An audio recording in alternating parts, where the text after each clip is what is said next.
Alam mo ba kung ano yung nag-iisang trabaho na sobrang hirap? Yung pinakamahirap na trabaho? Trabaho na araw-araw OT?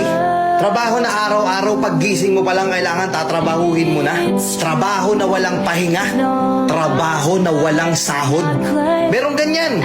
Merong ganyan, hindi lang napapansin. Hindi lang napag-uusapan. Alam mo kung ano yon?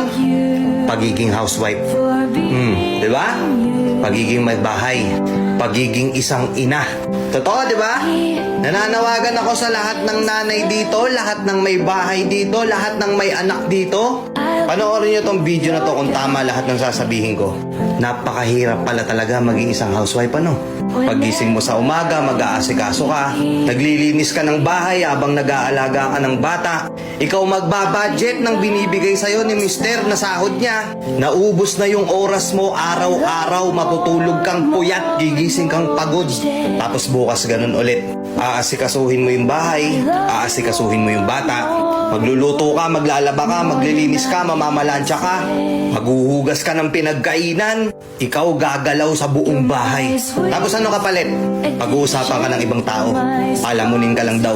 Tapos minsan kay questionin ka ba bakit wala nang natira sa pera? Saan mo dinala yung pera? Saan mo ginastos? Tapos ikaw sasagot ka, hindi mo ba nakikita? Hirap na ako mag-budget araw-araw. Kay questionin ka pa, hahanapan ka pa.